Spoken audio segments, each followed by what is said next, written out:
Is this stuff in or out of frame here? Let me see. Put it down. I can sit on the floor. No, you set it on the table. Let's see. Perfect. We're rolling. Oh, wow. Okay, I love it. Do you like it? Are you comfortable? This works. All right, so go ahead and bring your microphone straight up to the old pie hole. We are definitely laid back and chill right here in this beautiful high-rise office that you have here. Thank you. I imported this skyscraper from wherever those live. Somewhere up north, I'm sure. Somewhere up north. Well, welcome to the show. This is Bad Beard's podcast. We are currently at Barber Motorsports Park, Barber Vintage Fest. I do believe this is their 20th anniversary. This is my 3rd anniversary, and this is our first anniversary. First time. This is my first time to be here for Vintage Fest. Okay, welcome. Yeah. Welcome. And so, for all of my audience at home that doesn't, is it Annie? Ani, you do me a favor so I don't lose my mind. If you open that remote right on the counter right there, if you just throw that at me, or actually, you know how to mute it, just point at the TV and hit mute. It might be on the side. Because I can hear myself like a psycho. Oh. That was it. Is that a little echo? Literally. So we're here, Barber Motorsports, all the things. And I am here. This is my first guest at the event. I feel honored. I'm privileged. And we're here at I Love Triumph with our friends from Triumph. Yes. Which is particular to our conversation today because of who you are and what you're here representing. Yeah. So for all my friends at home that do not know this gentleman, because I'm just meeting him too right now, give us a little introduction on who you are, background, and then what you're doing here today. Yeah, so I'm Brock Gill. Moto Mission is my company. I started that a few years ago. Started with a TV show. Now it's YouTube and started broadcast. It was out. It was like Amazon, Hulu, Tubi. Yeah, like streaming networks. Cool. It's on Roku and different things like that. Look, if you search for Moto Mission, you'll find it out there. Some older episodes. Okay. 5 years ago, but we're still making a few things. But so my background is this: I was born at a young age. I was of zero. I was like 0. Oh, okay. Yeah, and I feel like I had that same experience. Really, yeah. Really. Do you remember it? Like it was yesterday. I mean, I was like, man, I'm never doing this again. It was awful. I was saying, leave me in there, man. I ain't done cooking. So I grew up in Louisiana. I ended up working at a sawmill, and when I was in my early 20s, decided to do a magic show for my career, which I'd never done magic before, which was kind of a bit odd. of a jump off It from. was. So I just imagine you're in the sawmill and you're like trying to cut somebody's house. They're like, Brock, we got to stop doing that. And you're like, wait a minute, yeah. I'm in the wrong industry. Yep. So I ended up hitting the road and I toured doing magic shows for 26 years. Holy crap! If So- I don't get a freaking magic trick out of this experience, I'm gonna be so bummed. So I toured. I did like 300 days a year on the road. Wow. A lot in the States, but also I was all over the world Yeah. doing stuff. It was pretty awesome. So my wife and I, we've been married for 25 or 6 years now. She and I, we toured together, and we had some other people. Was she hop on and off, your but- assistant? Oh yeah. She helped on stage, Yeah. backstage. I mean, she was amazing, still is. And but we retired from that career a few years ago and decided to ride motorcycles. And I've been riding all over America. Because assumedly you were riding when you were doing the magic show. You were already in the culture. Yeah. Well, so I started riding when I was young, but when I was doing my shows, I was like, dude, my favorite thing in the world is not magic tricks, it's motorcycles. So that bike is on stage with me. So a lot of my shows, it was me with, doing things with the motorcycle on stage, which was one of the things that kind of set me apart, and people were kind of. What was your magician name? Oh, just my name, Brock Gill. I know, not exciting, but it was more like laid back. I didn't take myself too seriously. Okay. I'm just like, I was pretty chill. And I think, again, that was kind of what people liked, I get it. Okay. So I started riding, mostly adventure, like dirt roads across America. I did the Trans-America Trail, so I rode from the Atlantic to the Pacific, 6,500 miles of, dirt across America. Yep. I did, followed by the Continental Divide, where I went from Mexico to Canada, a bunch of, backcountry. Just what, like routes. border of Mexico up to Canada? Yeah. Yeah. Yeah. When we hitting Patagonia, man. Yeah. Let's go south. That should be on the list. Yeah, absolutely. Yeah. That sounds like a next level adventure. Maybe someday though. All right. But yeah, so after doing like some big like cross country type dirt adventures that people seem to like, I decided, what's next? Well, I thought, what if I rode from Key West to Alaska? That sounds pretty awesome. Yep. Florida to Alaska, dude, that's an epic. But then I started realizing, well, people, there's people that have done that. And although I'm not really comparing myself to people, and nor do I care that much about it, I was like, what's me? What would I do, right? So I came a dove pop off the bike somewhere. Exactly. So anyway, it kind of evolved into this like, well, what if I rode to all 50 states? Yeah. Ooh, what if I do it in 50 days? So 50 states in 50 days. And then it occurred to me that I was also turning 50. I thought, okay, for my 50th birthday. Trifecta. Oh, crap. So you're committed. So yeah. So that's what with I did. A timer too. With a timer. Yeah. Oh. Yeah. So that's what I did. So June 28th of this year, I decided, all right, let's do it. Well, I decided before that, but I hit the road and started riding. Went all over America, rode up to Alaska, and then I did all 50 states, and I did it in 50 days. So I see on your hat 50. 50 here, and once I got to Hawaii, all right, 50 there. Yeah, so tattooed on the leg. Well, and then it's like a trophy. So we're here, Isle of Triumph, Barber Vintage Fest, because folks like us get to come and hang out, meet each other, and meet everybody in the mix. And so you've just come off your trip, and now you're just advertising like this story that you're telling. Like, what did we learn along the way? Like, what is it? Are you at 60? You gotta. I mean, we got Puerto Rico in the mix. Gotta take it up a notch. Yeah. I don't know what I will do next, but man, I learned so much on this trip. It wasn't about can I do this fast? Like, that was not interesting to me. People have done long rides and done it fast, and like, that's not what I wasn't trying to set a world record. I was not interested in that. Are we camping? Are we in hotels? Hotels? Okay. Yeah. Because I had no room for luggage. I mean, in 50 states, a shit shower and a shave go a long way. Yeah, I didn't want to really deal with all of that because I'm on the bike 12 hours a day, and I'm producing stories and filming and basically performing like all day long. What made it interesting was that I put it out there where people could come and ride with me. So I had people, they would follow me on the Riser app, and they would see that I was coming through their state, and they would be waiting on the side of the road like Forrest Gump, and they would start riding with me. So I had a lot of people along the way. So each day I was riding with people, with a few exceptions. And so it like current time and tempo on that app? Like, I can follow you, like, so full on stalker app. Like, if I wanted to, 100% stalk. Got it. Yeah. Okay. I mean, to your point, I would be eating breakfast or eating dinner, and a person in a car would just pull over and come in and find me.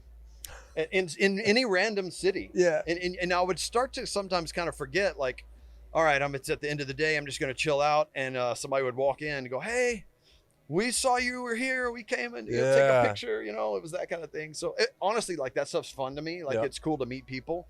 But kind of the point of this trip, the point of this trip for me was to meet people. I wanted to go to all 50 states and do something.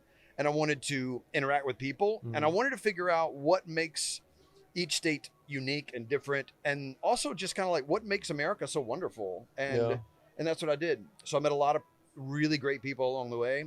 I was also doing a little bit of a challenge too.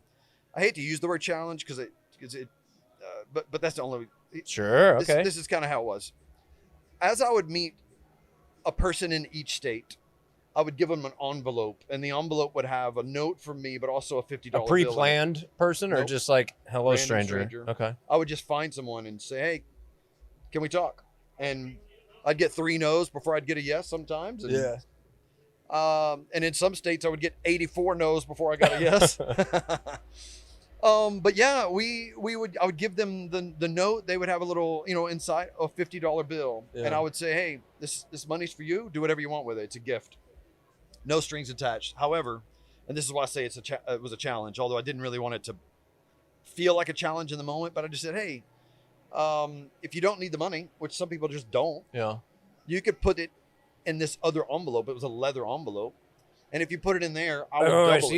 you got $50. You got 50 leather envelopes. You got. I have one. So I have one leather envelope. Oh, okay. And then I had 50 smaller. Oh, as part of the challenge. Yeah. Got it. Okay. So in each state, I had an envelope with the state name on it. Got it.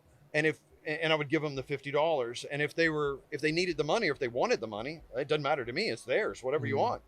But some people didn't need the money, and either before, during, or after, I would present them with this idea. If you take your $50 and put it in my leather envelope, I'll double it. And then when we find somebody who is in real need, we have a pile of cash that we're going to take care of somebody. And that's somebody that just says yes to the $50, or somebody that like legitimately has a need. What do you mean? So like every time you doubled it, you're like, we're going to give this to somebody in need and it'll double. Or was it just like, oh no, I'll actually hand this off. It accumulated. Yeah. So like sometimes I would find somebody, like they would have their car be broken down. Right. And I'd be like, hey, I've got an envelope for you. And I would give them the $50 and go, oh, but also there's more.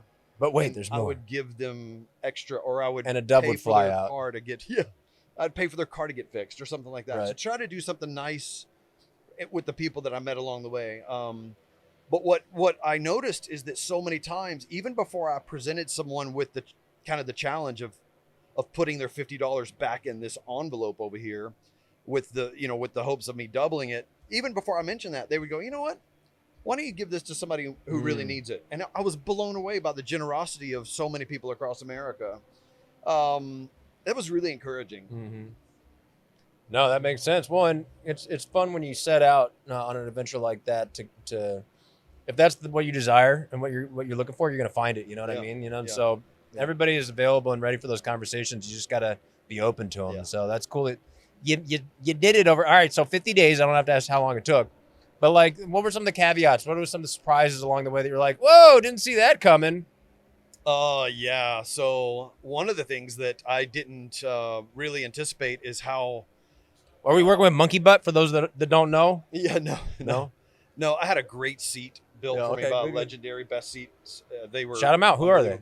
Legendary Best Motorcycle Seats. Legendary. Got it. In San Diego. They built me a seat that was tuned for my body and for my height and weight and ride duration, and it was epic. It was wonderful. But I didn't realize how many calories I would be burning, and so I started noticing I wasn't getting enough liquids because I'm filming all day and like tight like turnarounds here. Like we're working fast to get my interviews in.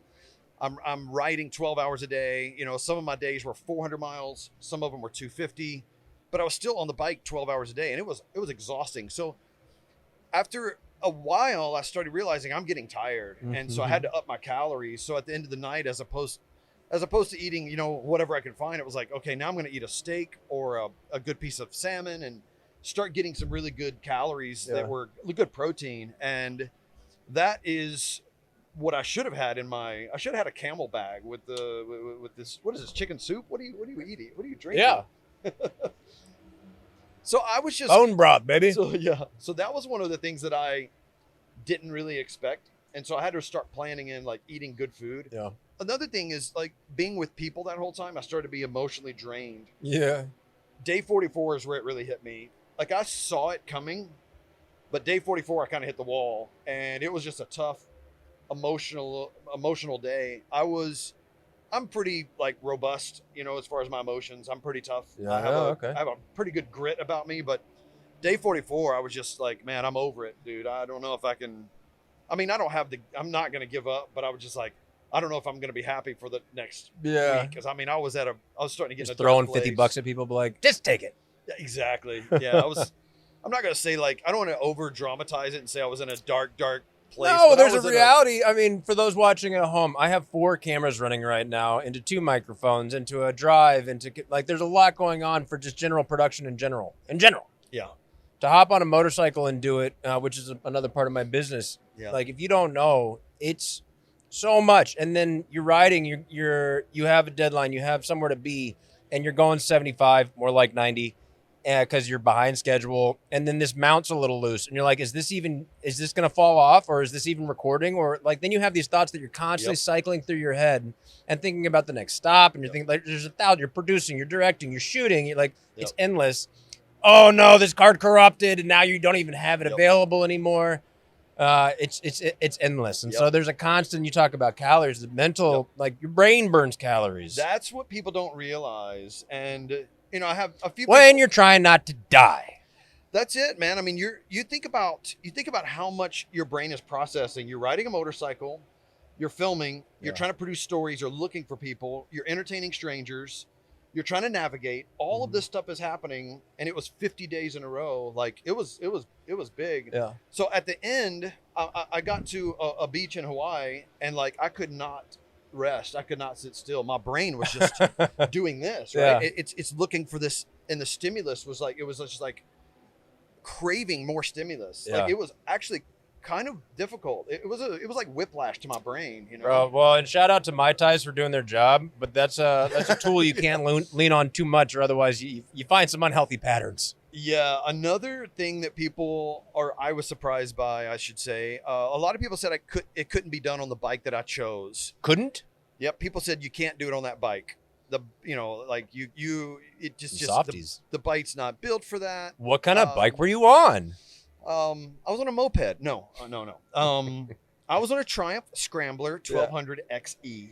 Okay. And that bike, well, a Scrambler, it's a road bike that you can take off road. And sure. I'm a big adventure guy. I love riding dirt roads, so I was like, suspension. I want to be able to do that, which I did some dirt along the way.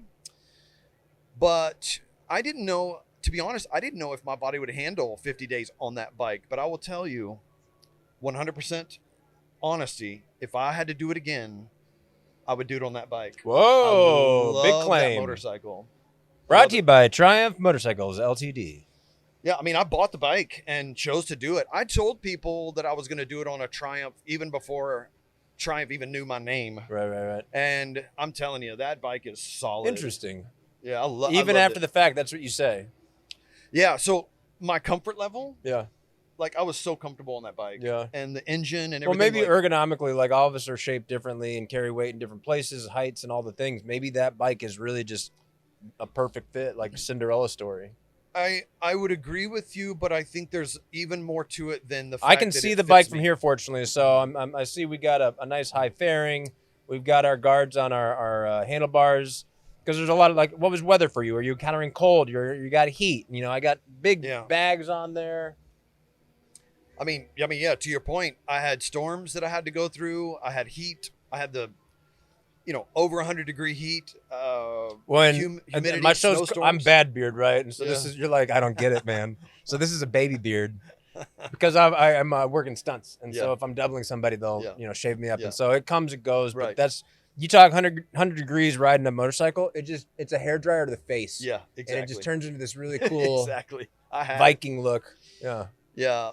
But see, here's the thing. So back to ergonomics, think about when you get tired on a motorcycle, one of the things is it's your butt that gets sore, right? And it's because your knees are higher than the pivot in your hip. Mm-hmm. So like I owned a lot of different motorcycles, including like a road glide, like a Harley road glide. And everybody thought I was going to ride it on a big Harley. Man, that thing, I'm not comfortable on that after a few hours because my knees are higher than this pivot here. But once I got my knees below well, guess what? The Scrambler riding position is very it's upright and it's very it's just a good riding position. Well, so you take your feet off the pegs and you let them hang. You still have to support them, or you got clearance just letting them dangle? I'm 6'4". And I could let those are touching the ground. No. I would let both legs dangle.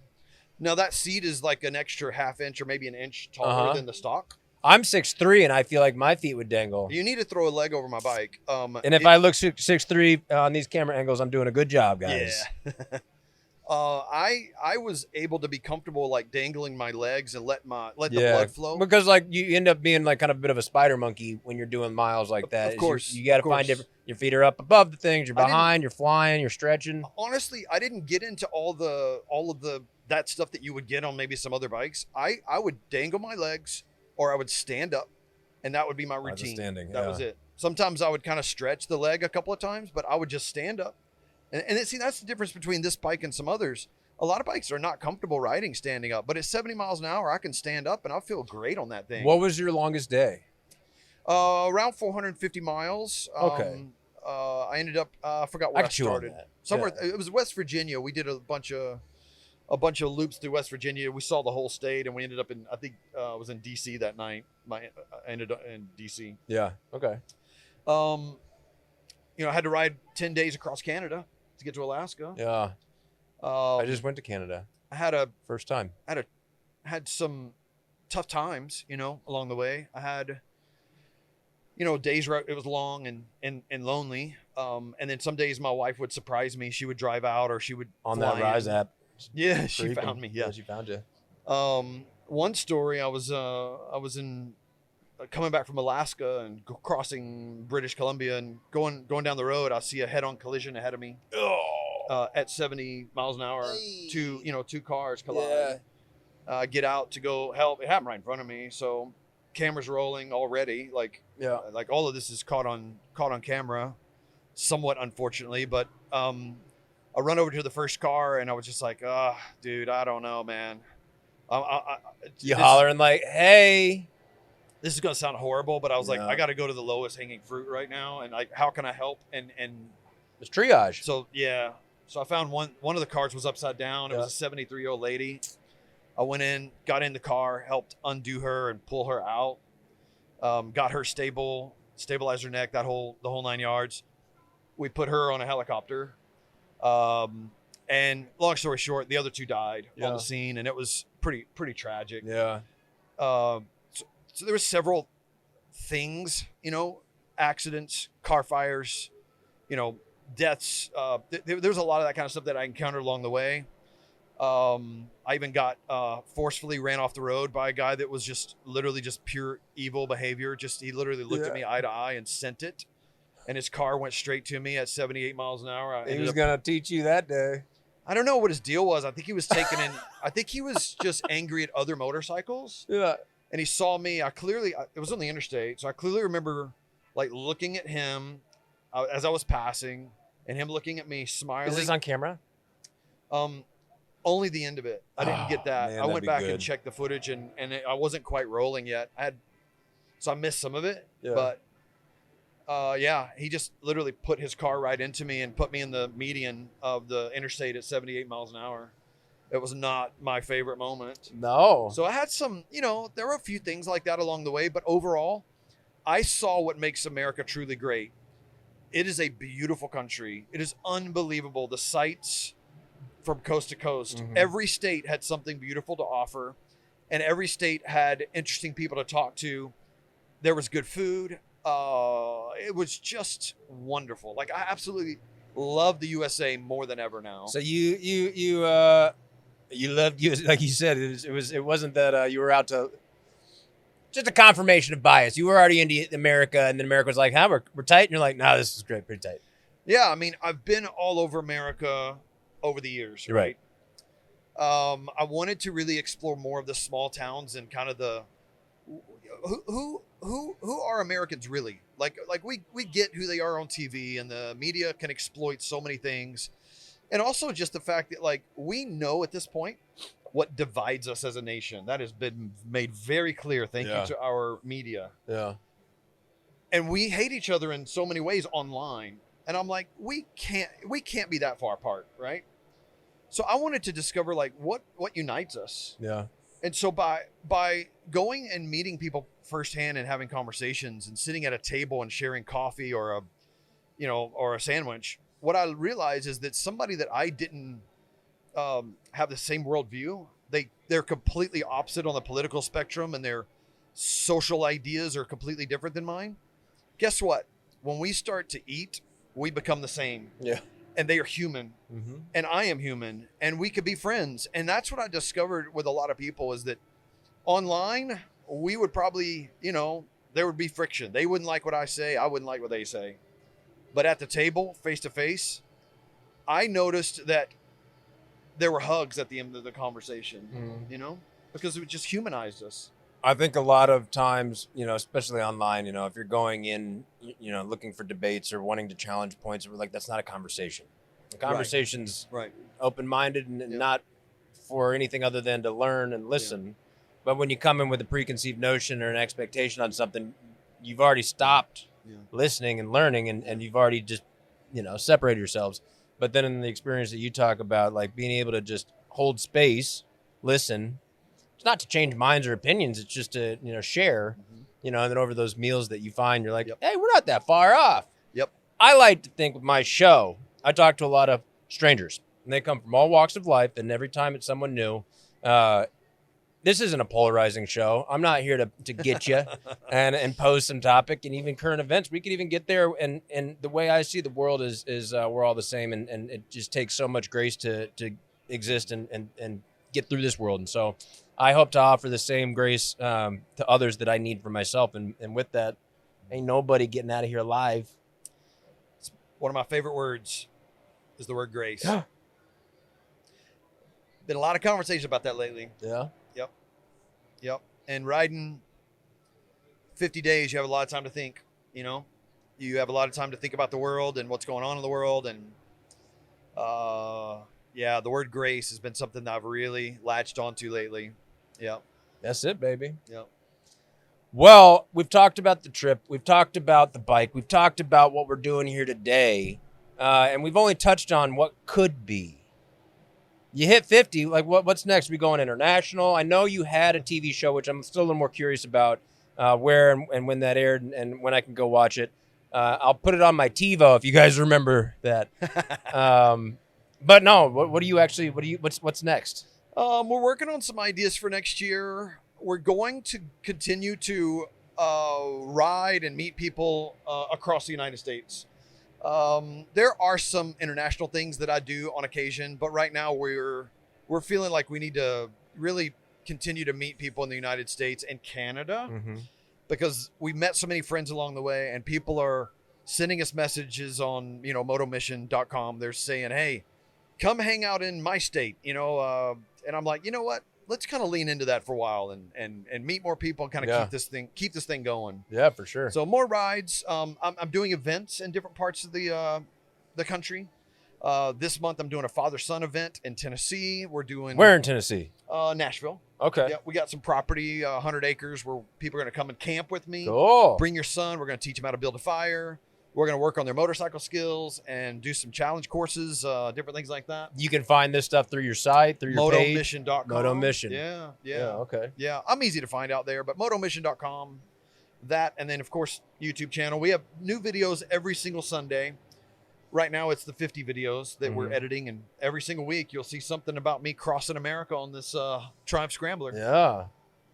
Well, I'm excited to have met you on this experience, and I look forward to seeing where you go next, and hopefully I can catch a ride too at some point. Dude, that'd be awesome. Well, and so this show is fun because I get to learn so much about other people, and it's this weird experience that I've been learning and growing through myself. How much do I inject of my own? You get my personality, right?